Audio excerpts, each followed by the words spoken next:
নমস্কার। কৃষি দপ্তর পশ্চিমবঙ্গ সরকার আয়োজিত বাংলার মাটি বাংলার কৃষি অনুষ্ঠানে আপনাদের স্বাগত। ভুট্টার চাষ অর্থাৎ ভুট্টার বিজ্ঞানসম্মত উপায়ে কিভাবে চাষ করবেন সেই নিয়ে আজকের আলোচনা। ভুট্টা এমন একটি ফসল যার কোনো অংশই ফেলা যায় না, প্রতিটি অংশের সঙ্গে অর্থনীতি যুক্ত রয়েছে। আমাদের পুষ্টিকর সুষম আহার হিসাবে যেমন আমরা ব্যবহার করছি, তেমনি পাশাপাশি গবাদি পশু, পোলট্রি ফার্ম, সেই সঙ্গে মাছের খাবার হিসাবেও এর জনপ্রিয়তা প্রবল। সেই সঙ্গে আমাদের যে শিল্পের উপাদান হিসেবেও কিন্তু ভুট্টা ব্যবহৃত হচ্ছে। ফলে শিল্পের সঙ্গে কৃষির একটা মেলবন্ধন ঘটেছে এই ভুট্টা চাষকে কেন্দ্র করে। সেই নিয়ে বিশদ আলোচনায় আসবো। বিজ্ঞানসম্মত উপায়ে কিভাবে ভুট্টা চাষ করবেন, কি বলছেন বিশেষজ্ঞরা, আপনাদের প্রশ্ন, এ সমস্ত নিয়ে শুরু করব আলোচনা। শুরুতেই আপনাদের সঙ্গে আলাপ করে দিই। আজ আমাদের সঙ্গে স্টুডিওতে উপস্থিত আছেন দুই বিশিষ্ট অতিথি। আছেন অতিরিক্ত কৃষি অধিকর্তা, মুখ্য কার্যালয়, যেসব বিল্ডিং থেকে অনুপম গোস্বামী। নমস্কার, স্বাগত আপনাকে। আর আছেন উপকৃষি অধিকর্তা, যেসব বিল্ডিং, মুখ্য কার্যালয় থেকে শান্তনু রায় চৌধুরী। নমস্কার, স্বাগত আপনাকেও। আর প্রিয় দর্শক বন্ধু, আপনারা তো আছেনই, আপনাদের জন্য নাম্বার টিভি স্ক্রিনে দেওয়া আছে। আজকে আমাদের নাম্বারটা আপনারা মনে রাখবেন যে 033-222-50157, এই নাম্বারে আজকের বিষয়ের ওপর প্রশ্ন রাখবেন। আমি চলে আসছি সরাসরি আমাদের আলোচনায়। আমি প্রথমেই শান্তনুবাবু আপনার কাছে যে প্রশ্নটা জানতে চাইবো যে ভুট্টা একটা সময় আমরা উত্তর ভারত, মধ্য ভারতের মধ্যেই সীমাবদ্ধ ছিল এই চাষ। বর্তমানে আমাদের রাজ্যে ব্যাপক চাষ শুরু হয়েছে, তো বর্তমান চিত্রটা কীরকম? ভুট্টা বর্তমান সময়ে দাঁড়িয়ে ভুট্টা একটি অত্যন্ত গুরুত্বপূর্ণ ফসল এবং ভুট্টার জনপ্রিয়তা কিন্তু কৃষক ভাইদের মধ্যে দিনকে দিন আরও বেশি জনপ্রিয় হচ্ছে। দানা জাতীয় ফসল যেগুলোকে আমরা বলি, বিশেষত ধান, গম, ভুট্টা, এগুলো এই সমস্ত ফসলের মধ্যে এলাকার দিক থেকে বর্তমান সময়ে কিন্তু ধানের পরেই কিন্তু ভুট্টার স্থান। এবং যদি আমরা উৎপাদনের দিক যদি আমরা লক্ষ্য করে থাকি, তাহলে দেখব যে উৎপাদন দানা জাতীয় সমস্ত ফসলের মধ্যে ভুট্টার উৎপাদনশীলতা হচ্ছে সবচেয়ে বেশি। তো সেই হিসাবে কিন্তু ভুট্টা দিনকে দিন কৃষক ভাইদের মধ্যে জনপ্রিয় হচ্ছে। পশ্চিমবঙ্গে বর্তমান সময়ে প্রায় 3,74,000 হেক্টর জমিতে বর্তমান সময়ে কিন্তু ভুট্টা চাষ হচ্ছে এবং এর গড় ফলন হচ্ছে প্রায় 7,100 কেজি পার হেক্টর। এবং পশ্চিমবঙ্গের মূলত উত্তরবঙ্গে যে সমস্ত জেলাগুলো আছে, যেমন কুচবিহার, জলপাইগুড়ি, দার্জিলিং, কালিম্পং, উত্তর দিনাজপুর, মালদা, মুর্শিদাবাদ, নদিয়া, এই সমস্ত জেলাতে মূলত ভুট্টার চাষ হয়। দক্ষিণবঙ্গের জেলাগুলোর মধ্যে মূলত বীরভূম, বাঁকুড়া, পুরুলিয়া, এই জেলাগুলোতে কিন্তু ভুট্টার চাষটা হচ্ছে। এবার এই সমস্ত জেলার মধ্যে কিন্তু সামগ্রিক এলাকা এবং উৎপাদনের দিক থেকে কিন্তু উত্তর দিনাজপুর জেলা কিন্তু অনেকখানি এগিয়ে আছে। আচ্ছা, অনুপম বাবু, আপনার কাছে যেটা জানতে চাইবো যে একটা বিরাট মার্কেট তো রয়েছে, যার জন্য এই চাষটাকে উৎসাহিত করার কথা আপনারা ভাবছেন, এবং কেন, কি ব্যাপারে উৎসাহিত করবেন, এর গুরুত্বটা কি? হ্যাঁ, আপনারা তো শুনলেন, শান্তনুবাবু বললেন, আমি একটু ওর সঙ্গে সংযোজন করে দিই। সেটা হচ্ছে আমাদের যে উত্তরোত্তর পশ্চিমবঙ্গে যে জনপ্রিয়তা বৃদ্ধি হচ্ছে এবং আস্তে আস্তে যেটা আমাদের কিন্তু পশ্চিমবঙ্গ বিগত 10 বছর আগে যেখানে ভারতবর্ষে ভুট্টার চাষে পশ্চিমবঙ্গের কোনো স্থানই ছিল না সেভাবে উল্লেখযোগ্য, বর্তমানে কিন্তু 5ম স্থানে চলে এসছে। এটা কিন্তু আমাদের পশ্চিমবঙ্গে একটা বড় সাফল্য এবং এর থেকে বোঝা যায় যে ভুট্টার চাষ কতটা আস্তে আস্তে জনপ্রিয়তা পাচ্ছে। শুধু তাই না, বিগত 10 বছরের মধ্যে ভুট্টার মোট ফলন আমাদের রাজ্যে 8 গুণ বৃদ্ধি পেয়েছে, যেটা অন্য কোনো ফসলে কিন্তু আমরা পাইনি। সুতরাং এর থেকে বুঝতে পারছেন যে এর গুরুত্ব অনেকটা আছে, যেটা চাষি অনুধাবন করেছেন বলেই চাষটা বাড়ছে। সরকারি উৎসাহ তো আছেই, কারণ ভুট্টার কোনো অংশই ফেলা যায় না, শুরুতেই বলেছেন। এবং এটা হচ্ছে খুব উপকারী, একটু খাদ্য গুণে ভরপুর একটি ফসল। যেমন শর্করা জাতীয় মূল খাবার হলেও এতে প্রোটিন আছে, ভিটামিন আছে, প্রচুর পরিমাণে খনিজ পদার্থ আছে। তাছাড়া সব থেকে বড় ব্যাপার যেটা, যে এর থেকে কিন্তু একজন কৃষক বন্ধু ভালো লাভ করতে পারেন। যেখানে আমরা দেখতে পাই যে ধান অভাবী বিক্রি হচ্ছে বা অন্যান্য ফসল অভাবী বিক্রি হচ্ছে, লাভ কম হচ্ছে, সেক্ষেত্রে কিন্তু ভুট্টা এর ব্যতিক্রম।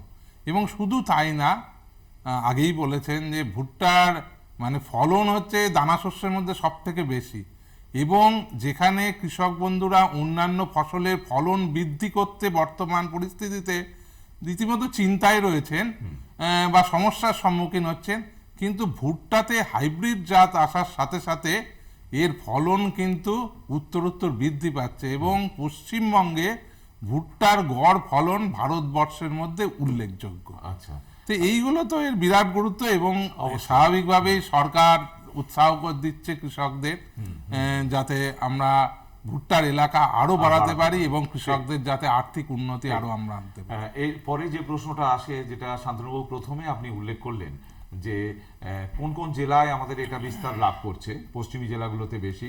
আমাদের মাটির গঠনশৈলী বিভিন্ন জেলা বিভিন্ন রকমের এবং সেখানে আবহাওয়ারও একটা পরিবর্তন আমরা লক্ষ্য করছি। তো এই ভুট্টা চাষের ক্ষেত্রে উপযোগী মাটি এবং আবহাওয়াটা কীরকম হওয়া উচিত?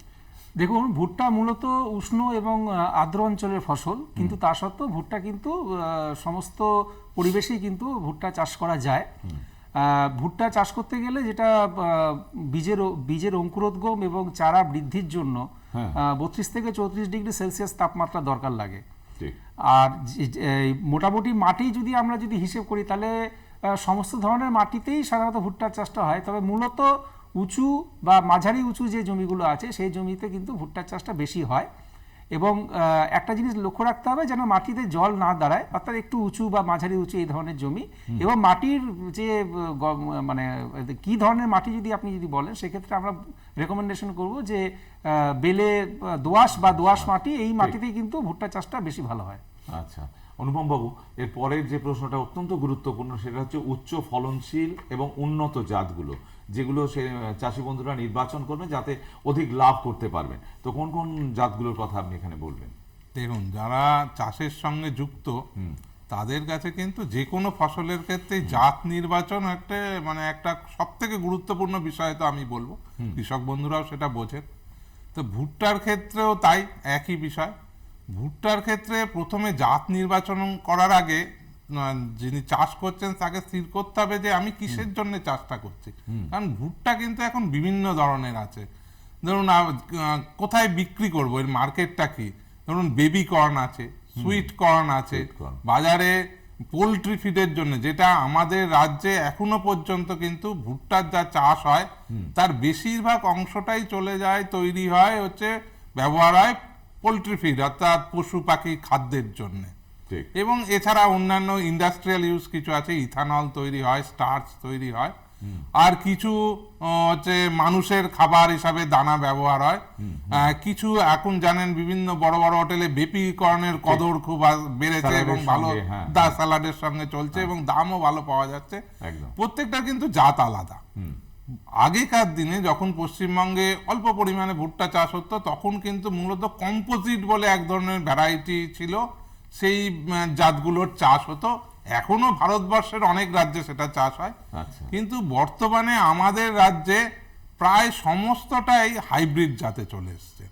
এবং হাইব্রিড জাতের মধ্যে মূলত আমরা দু ধরনের জাতকে যদি আমরা ভাবি, একটা হচ্ছে সরকারি গবেষণাগার থেকে অনেক ধরনের হাইব্রিড জাত বেরিয়েছে, যার মধ্যে কিছু গবেষণাগারে বলছে কোয়ালিটি প্রোটিন মেজ, মানে প্রোটিন উন্নত মানের প্রোটিন আছে এরকম মেজের উন্নত মানের সমৃদ্ধ জাত। তার মধ্যে যেমন DMRH 1301 আছে, 1308 আছে, LF QH আছে, এরকম বিভিন্ন সরকারি গবেষণাগার থেকে বেরিয়েছে। এছাড়া ভুট্টার এখনো অবধি আমাদের ভারতবর্ষ কেন পশ্চিমবঙ্গের কথা যদি আমি বলি, বিভিন্ন যে প্রাইভেট কোম্পানি আছে তাদের বিভিন্ন বীজ কিন্তু এখনো অবধি সব থেকে বেশি ব্যবহার হয় এবং যার ফলন বেশি। এবং এই জাতগুলো বিভিন্ন রকম মেয়াদি হতে পারে, দেখবেন মধ্যমেয়াদি হয়, কিছু নাবি মানে একটু বেশি দিনের জাত, ধরুন 110 থেকে 15 দিন, কিছু আছে 130-40 দিন, সেগুলোর ফলন স্বাভাবিকভাবেই একটু বেশি হয়। কিন্তু কৃষক বন্ধুরা অনেক জায়গায় সেগুলো বেশি ফলনের জন্য বেশি পছন্দ করেন। আর বেবি কর্ন যদি হয় তাহলে কিন্তু তার জাত আলাদা, সেইগুলো কিন্তু যে উদ্দেশ্যে আপনি চাষ করছেন সেই জাত আপনাকে সঠিক জাত নির্বাচন করতে হবে। বর্তমানে এখনো অবধি বাজারে কিন্তু আপনি বিভিন্ন প্রাইভেট কোম্পানির উচ্চ ফলনশীল জাত আপনি পেয়ে যাবেন। আচ্ছা শান্তনুবাবু, একটা জমিতে এই গাছ লাগানো এবং তার একটা নির্দিষ্ট সময় অবশ্যই আছে। তো জমি তৈরি কিভাবে চাষি বন্ধুরা করবেন বীজ লাগাবার আগে? হ্যাঁ, জমি তৈরি করার আগে আমার যেটা বলবো যে কোন সময়ে এই ভুট্টা চাষটা করা যায়। দেখুন, বর্তমান সময়ে কিন্তু পশ্চিমবঙ্গে সারা বছর জুড়েই কিন্তু ভুট্টা চাষ করা যায়, যেহেতু আমাদের অনুপম বাবু এইমাত্র আলোচনা করলেন যে মূলত সংকর বীজ বা হাইব্রিড জাতীয় বীজের ব্যবহার কৃষকদের মধ্যে বহুলাংশে বেড়ে গেছে। তো সেই ক্ষেত্রে তিনটে সিজন আমাদের এখানে পশ্চিমবঙ্গের যদি কৃষি আবহাওয়া যদি আপনি বিশ্লেষণ করেন, আমাদের এখানে মূলত তিনটে সিজনে চাষ হয়। একটা হচ্ছে খরিফ মরশুম, একটা হচ্ছে রবি মরশুম, একটা হচ্ছে প্রি খরিফ বা সামার যেটাকে বলি আর কি। তো খরিফ মরশুমের ক্ষেত্রে লাগানোর ভুট্টা বীজ লাগানোর সময় হচ্ছে জুনের প্রথম সপ্তাহ থেকে জুলাইয়ের প্রথম সপ্তাহ পর্যন্ত ভুট্টা বীজ লাগানো যেতে পারে। রবি চাষ হিসেবে যদি কেউ করে থাকেন ভুট্টা, তাহলে সেক্ষেত্রে তাকে অক্টোবরের মাঝামাঝি থেকে নভেম্বরের মাঝামাঝির মধ্যে বীজ লাগালে ফলনটা ভালো আসবে। তাহলে এই সময় লাগাবার একটা হ্যাঁ, এই সময়টা লাগানোর অবশ্যই উপযুক্ত সময়। এবং অনেকে আমরা যেটুকু খবর পাচ্ছি যে বিভিন্ন জেলাতে কৃষকরা কিন্তু অলরেডি ভুট্টার বীজ লাগিয়ে ফেলেছেন। তো আরেকটা যে মরশুম যেটা আছে সেটা হচ্ছে যে গ্রীষ্ম মরশুম, যেটাকে সামার মরশুম বলছি। এই মরশুমে লাগানোর জন্য বেস্ট টাইম হচ্ছে ফেব্রুয়ারির প্রথম সপ্তাহ থেকে মার্চের প্রথম সপ্তাহের মধ্যে। তো এবার যেটা আমি বলবো সেটা হচ্ছে যে মাটি তৈরি করাটা, জমি তৈরি করাটা কিভাবে করতে হবে। এখন জমি তৈরি করতে গেলে বুঝতেই পারছেন যে ভুট্টা যেহেতু একটু দানাটা একটু মোটা দানার হয়, সেক্ষেত্রে জমিটাকে একটু ভালো করে ঝুরঝুরে করে তৈরি করে নিতে হবে এবং তার জন্য লাঙল দিয়ে হোক বা হ্যান্ড ট্রাক্টর দিয়ে হোক জমিটাকে ভালো করে চাষ দিয়ে নিতে হবে। চাষ দেওয়ার পরে কিন্তু জমিটাতে কিছু জল নিকাশি রাস্তা বা চ্যানেল কিছু তৈরি করে রাখতে হবে। কেননা আমি আগেও বলেছিলাম যে ভুট্টা কিন্তু গাছের গোড়ায় জল দাঁড়ানো পছন্দ করে না, অর্থাৎ গাছের গোড়ার দিকে জল দাঁড়ালে গাছ কিন্তু নষ্ট হয়ে যেতে পারে। সুতরাং কৃষক ভাইরা এই জিনিসটা মাথায় রাখবেন। আর যারা খরিফ মরশুমে, বিশেষত বর্ষা মরশুমে যারা ভুট্টা চাষ করবেন, তাদেরকে আমাদের সুপারিশ তারা যেন অতি অবশ্যই ভেলিতে যেন বীজটা ফেলেন। কারণ ভেলি হলে একটু উঁচু হয়ে থাকবে, সেখানে আপনার গাছটা বেরোতে সাহায্য করবে এবং জলটাও গাছের কোনো ক্ষতি করতে পারবে না। আচ্ছা, অনুপম বাবু, আর একটা গুরুত্বপূর্ণ প্রশ্ন আপনার কাছে রাখছি এবং প্রত্যেকটা চাষি বন্ধু এটা ওপর গুরুত্ব দেন যে বীজের হার এবং বীজ শোধন এবং বপন এটা কিভাবে ভুট্টার ক্ষেত্রে করবেন? দেখুন, বীজের হারটা খুবই গুরুত্বপূর্ণ, কারণ হচ্ছে আপনাকে মাঠে গিয়ে সঠিক সংখ্যক গাছ রাখতে হবে। যদি আপনি ভালো ফলন পেতে চান তাহলে গাছের সংখ্যাটা সঠিক করতে হবে। ভুট্টার ক্ষেত্রে সাধারণত হেক্টর প্রতি 16 থেকে 20 কেজি বীজ মোটামুটি লাগে। এটা আপনার বিভিন্ন যে কোম্পানির বীজ নেবেন সেই কোম্পানির কিছু পরিবর্তন আছে, মানে বিভিন্ন কোম্পানির একটু আধটু চেঞ্জ থাকতে পারে, কিন্তু মোটামুটি 16 থেকে 20 কেজি বীজ লাগে। আর বীজ শোধনটা সমস্ত ফসলের ক্ষেত্রে, আমি আজকে ভুট্টার আলোচনা বলে বলছি না, এটা কৃষক বন্ধুদের মাথায় রাখতে হবে। সরকারের, আমাদের পশ্চিমবঙ্গ সরকার, ভারত সরকারের মুখ্য উদ্দেশ্য হচ্ছে 100% বীজ শোধন, 100% সিড ট্রিটমেন্ট ক্যাম্পেইন। এটা কিন্তু আমাদের সরকারের উদ্দেশ্য, শস্য সুরক্ষার ক্ষেত্রে, যাতে মূল জমিতে গিয়ে আমাদের প্রচুর পরিমাণে রাসায়নিক বিষ না দিতে হয়। আমি বিষই বলবো, কৃষক বন্ধুরা বিষ বলেই পরিচিত, কারণ তার পরিবেশে বা জলে পরিবেশে তার কিছুটা খারাপ এফেক্ট অবশ্যই আছে। তো সেক্ষেত্রে বীজ শোধন করতে গেলে ভুট্টার ক্ষেত্রে মূলত যেটা দিয়ে আমরা বীজ শোধন করে থাকি সেটা হচ্ছে যে আপনার মেটালাক্সিল 35% WS বলে একটা ওষুধ পাওয়া যায়, যেটা মোটামুটি 7 গ্রাম প্রতি কেজি বীজে মিশিয়ে আপনাকে শোধন করে তারপর যদি আপনি বীজ বোনেন তাহলে আপনার মূল জমিতে গিয়ে আপনার রোগ পোকার আক্রমণ একটি কম হওয়ার আশঙ্কা, মানে আপনার কম হওয়ার একটা চান্স থাকবে। আচ্ছা, আপনার কাছে আরেকটা জিনিস জানবো যে এই বপন করার ক্ষেত্রে অনেক সময় ছড়িয়ে করা না কোনো, এখন তো মেশিন অনেক এসে গেছে, সেই সমস্ত এটা কিন্তু অবশ্যই খুব গুরুত্বপূর্ণ, কারণ বপনের ক্ষেত্রে ভুট্টা গাছ যারা চাষ করেন জানেন অনেক বড় হয়, পাতাও বিরাট হয়, এবং একটা জিনিস মাথায় রাখবেন, ভুট্টা কিন্তু মাটি থেকে প্রচুর খাবার টেনে নেয়। সুতরাং ভুট্টার ক্ষেত্রে কিন্তু এইটা খুব ভালোভাবে মাথায় রাখতে হবে যে দুটো সারির মধ্যে লাইনে বুনতে হবে। 1 নম্বর হচ্ছে লাইনে বুনতে হবে। সব ফসলই আমরা বলি লাইনে, কিন্তু হয়তো সব সময় সারিতে বোনাটা সম্ভব হয় না। সময়ের অভাবে বা অন্য কোনো কারণে কৃষক বন্ধুরা ছড়িয়ে ছিটিয়ে বুনতে হ্যাঁ। বাধ্য হয় অনেক ক্ষেত্রে, কিন্তু আমরা বৈজ্ঞানিক ভাবে যদি বলি তাহলে কিন্তু সারিতে। সবসময় আমরা শাড়িতে বোনার কথাই বলবো। কিন্তু ভুট্টার ক্ষেত্রে অবশ্যই শাড়িতে বুনতে হবে।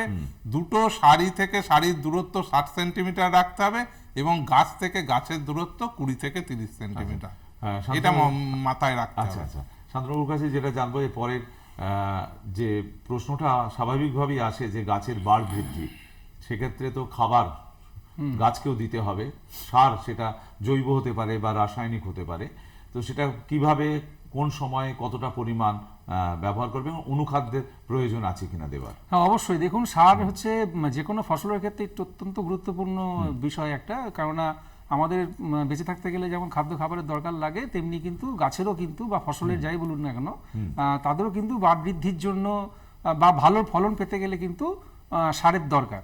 এবং এই শুধুমাত্র শুধু সার বললে হবে না, এখন জৈব সারও দরকার, রাসায়নিক সারও দরকার, এবং তার সুষম ব্যবহার দরকার। ঠিক। হ্যাঁ, শুধুমাত্র জৈব সার দিয়ে আপনার ফলন বাড়বে না বা শুধুমাত্র রাসায়নিক সার দিয়েও হবে না, বা আমি যদি অনুখাদ্যের কথা যদি বলি, অনুখাদ্য দিয়েও কিন্তু ফলন আসবে না। এই তিনটে সুষম বন্টন করলে, মানে সুষম ব্যবহার করলেই কিন্তু ভালো ফলন আমরা পেতে পারি। এখন দেখুন, এতদিন আমরা শুধুমাত্র জৈব সার বা রাসায়নিক সারের কথা বলছিলাম, এখন কিন্তু আমরা অনুখাদ্য সারের কথা বলছি, কারণ এটা একটা গুরুত্বপূর্ণ একটা মানে উপকরণ চাষের ক্ষেত্রে। কেননা কি, এই যে অনুখাদ্যটা দিলে কি সঠিক মাত্রায় যদি আমরা দিতে পারি বা কৃষক বন্ধুরা যদি দিতে পারেন, তাহলে কিন্তু ভুট্টার যার জন্য আমরা ভুট্টা চাষ করি, দানার জন্য চাষ করি, ভুট্টা দানা, সেই দানা কিন্তু পরিপুষ্ট হবে এবং দানাগুলো সঠিকভাবে জমাট বাঁধবে, দানা পরিপুষ্ট হবে, এই জন্য কিন্তু অনুখাদ্যটা দরকার। তো আমি যদি সবকটা যদি আমি একসঙ্গে যদি আমি যেটাকে আমরা সুষম উপায়ে যে খাদ্যের যে ব্যাপারটা যেটা বলছিলাম, সেটা যদি আমরা যদি ধরে নিই, তাহলে কিন্তু কৃষকদেরকে আমাদের যেটা রেকমেন্ডেশন বা যেটা আমরা বলতে চাই, সেটা হচ্ছে যে একর পিছু 2 টনের মতো কিন্তু কম্পোস্ট সার দরকার। এতখানি দেওয়া সম্ভব হবে কি হবে না সেটা কৃষক বন্ধু মানে ভাবনা চিন্তা করবেন, কিন্তু এটা কিন্তু আমাদের রেকমেন্ডেশন। আচ্ছা, এর সঙ্গে রাসায়নিক সার হিসেবে যে সারটা লাগবে সেটা হচ্ছে যে নাইট্রোজেন ঘটিত সার 19 কেজি, এটা আমি একরে বলছি, আমি 1 একরে 19 কেজি নাইট্রোজেন ঘটিত সার, ফসফেট 28 কেজি এবং পটাশ সার 9 কেজি। এটা আমার মূল সার হিসেবে দিতে হবে জমিতে, অর্থাৎ জমি যখন তৈরি করছি, জমি যখন চাষ দিচ্ছি, তখন সেই সময়টা দিতে হবে। আর চাপান সার হিসেবে 19 কেজি নাইট্রোজেন এবং 9 কেজি পটাশ সার, এটা কিন্তু দুবার চাপান দিতে হবে, একবার 30 দিন পরে, একবার 45 দিন পরে।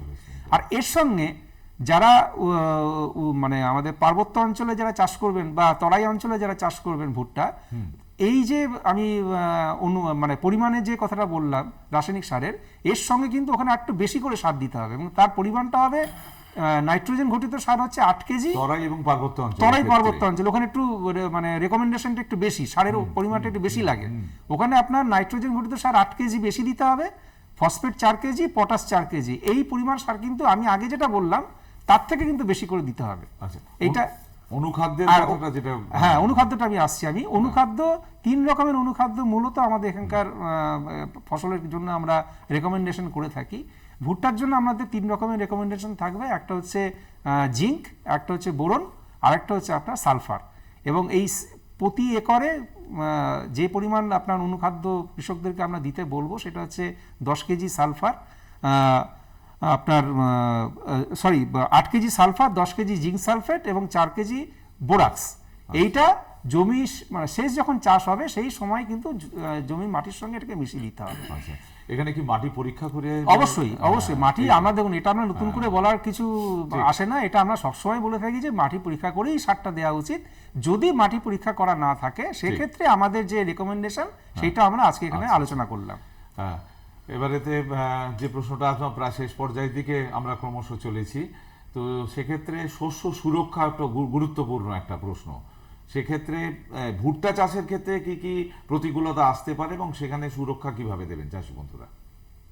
দেখুন, শস্য সুরক্ষা বলতে গেলে মূলত 2 ধরনের সমস্যা থাকে, রোগ পোকা। কিন্তু ঘটনাচক্রে কিছু বছর আগে পর্যন্ত ভুট্টা চাষে সত্যি বলতে কি রোগ পোকার সেরকম কোনো আক্রমণ ছিল না, যার জন্য কৃষক বন্ধুদের ওষুধ প্রয়োগ করে রোগ পোকা নিয়ন্ত্রণ করতে হবে। সামান্য কিছু হতো, পাতা মোড়া পোকা বা পাতায় বাদামি দাগ, কাণ্ড পচা, কিন্তু সেগুলো খুব বিশদ আকারে কখনো দেখা যায়নি।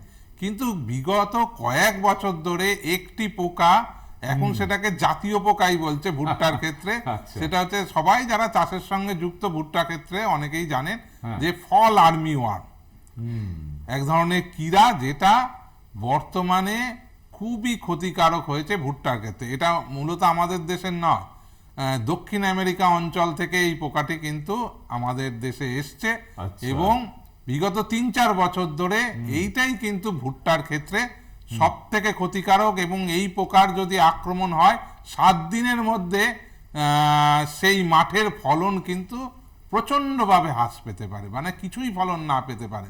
সেই জন্যে এই ফল আর্মি ওয়ার্ম এইটা কিন্তু নিয়ন্ত্রণ করা খুবই জরুরি। জরুরি, হ্যাঁ। তার জন্য প্রথমে যেটা সুপারিশ আছে সেটা হচ্ছে যে নিম তেল দিন। প্রথমে আমরা বলি প্রথমে নিম তেল দিয়ে চেষ্টা শুরুটা করা উচিত। মোটামুটি 10,000 ppm এর যে নিম তেল পাওয়া যায় 5 মিলিলিটার লিটার প্রতি জলে গুলে স্প্রে করতে হবে। তারপর যদি নিয়ন্ত্রণে না আসে, যদি বেশি পরিমাণে দেখা যায়, তাহলে কিন্তু আপনাকে রাসায়নিক ওষুধ প্রয়োগ করতে হবে। আচ্ছা। অনেক ধরনের ওষুধ এখন ঠিক। আছে, নোভালিউরন আছে, ইমামেকটিন বেনজয়েড আছে, ক্লোরান্ট্রিনিপল আছে, সেগুলো আপনারা ঠিক। যে কোনো একটা বাজার থেকে নিয়ে আপনারা প্রয়োগ করতে পারেন। আচ্ছা, শান্তনুবাবুর কাছে আসবো, তার আগে এক বন্ধু আছেন টেলিফোন, একটু দেখে নি। হ্যালো, নমস্কার, হ্যাঁ, কে বলছেন, কোথা থেকে বলছেন? একটু তাড়াতাড়ি। আমি বিধানচন্দ্র ঘোষ বলছি, পশ্চিমবঙ্গের মুর্শিদাবাদ জেলা থেকে পলসন্ডা গ্রাম থেকে বলছিলাম। বলুন। বলছিলাম যে ভুট্টার বিচুন যে প্রথম যে পদ্ধতিটা, মানে দুটো ভুট্টার বিচুনের মধ্যে যে গ্যাপটা, সেই গ্যাপটা কিভাবে যদি একটু বপন করার যে নিয়মটা যদি বলতেন। আচ্ছা, ঠিক আছে, আপনি সঙ্গে থাকুন। আচ্ছা, আমি এটা আরেকবার বলে দিই। আমি একবার বলেছিলাম হ্যাঁ। ভুট্টা কিন্তু লাইনে বোনা দরকার, এবং যদি আপনি বর্ষাকালে বোনেন তাহলে একটু ভেলি মতো করতে হবে। কোন সময়ে, কারণ আগেই শান্তনুবাবু বলেছে আমরা 3টে মরশুমেই বুনতে পারি। একদম, হ্যাঁ। সুতরাং আপনি যদি শীতকালে বোনেন তাহলে ভেলি না করলেও হবে, বর্ষাকালে বললে একটু ভেলি করা অবশ্যই করতে হবে। দরকার, যেটা খরিফ মরশুম বলি আমরা। আরেকটা স্যার, আমাদের মধ্যে আগাছা নিয়ন্ত্রণের ক্ষেত্রেও সুবিধা হতে পারে। অবশ্যই অবশ্যই। সেই জন্য সারি থেকে সারির দূরত্ব 60 সেন্টিমিটার, অর্থাৎ 2 ফুট প্রায়। ঠিক। আর হচ্ছে গাছ থেকে গাছের দূরত্ব 20 থেকে 30 সেন্টিমিটার, মানে 1 ফুটের কাছাকাছি। এইটা আপনি যে জাত লাগাচ্ছেন তার কিরকম ডালপালা হয় সেটা একটু জেনে নিয়ে আপনাকে করতে ঠিক, হবে। ঠিক, ঠিক। তবে 20 থেকে 30 সেন্টিমিটারের মধ্যে থাকে। আচ্ছা, আমি একদম খুব সংক্ষেপে জানবো যে ফসল কাটার সময়টা, এবং অবশ্যই যে চাষি বন্ধুরা কি করে বুঝবেন যে এই সময় কাটার প্রয়োজন আছে? হ্যাঁ, যেটা হচ্ছে যে দেখুন, ফসল কাটাটা তো আমি যদি কোনো কৃষক বন্ধু যদি মনে করেন যে আমি কাঁচা ভুট্টা আমি কাটবো, আমি সেক্ষেত্রে যখন বীজের ভেতরকার যে যখন দুধ থেকে যখন একটু স্টিকিনেস যখন আসবে, হ্যাঁ। এই যে সময়টা, এই সময়ে কিন্তু ভুট্টা কাঁচা ভুট্টা হিসেবে কিন্তু সেই সময়টা কেটে নিতে হবে। আচ্ছা। আর কৃষক ভাই যদি মনে করেন যে আমি দানার জন্য আমি ফসলটা চাষ করব, তাহলে সেক্ষেত্রে কিন্তু যখন দানাটা শুকিয়ে আসবে, আর যখন এই যেটাকে আমরা কব বলি, যার ভেতরে দানাটা থাকে আর কি, সেই কবের ওপরে যখন পাতাগুলো যখন শুকিয়ে আসবে আর ভেতরকার দানাগুলো যখন শুকিয়ে যাবে, সেই সময়টা হচ্ছে কিন্তু ভুট্টা কাটার পক্ষে অত্যন্ত গুরুত্বপূর্ণ সময়। এবং এটা কিন্তু নির্ভর করছে যে আগে আমাদের আলোচনা হয়েছে যে ফসলের জাতের ওপর, যদি মানে জলদি জাত যদি হয় সেজন্য তার যে ডিউরেশন যেটা আছে, বা মাঝারি জাত বা নাবি জাত, এরকম জাতের ওপর নির্ভর করে কিন্তু আপনার কাটার সময়টা নির্ভর করে। কিন্তু কাটার আগে এই জিনিসগুলো মাথায় রাখতে হবে। আচ্ছা আচ্ছা। আর গড় ফলনটা? গড় ফলন মোটামুটি দেখুন, আমাদের এখানে খুব মানে বিজ্ঞানসম্মত উপায়ে যদি চাষ করা হয় এবং হাইব্রিড মানে সংকর জাতীয় বীজ ব্যবহার করে যদি চাষ করা হয়, তাহলে মোটামুটি 5 থেকে 6 টন প্রতি হেক্টরে কিন্তু আমরা ফলন পেতেই পারি, বা তার থেকেও বেশি পেতে পারি আমরা। এক বন্ধু আছেন টেলিফোনে, একটু দেখে নি। হ্যাঁ, শেষ ফোন, বলুন। হ্যাঁ, আমি বর্ধমান রায়না 1 থেকে স্যার শ্রীকান্ত পান বলছি। হ্যাঁ, বলুন।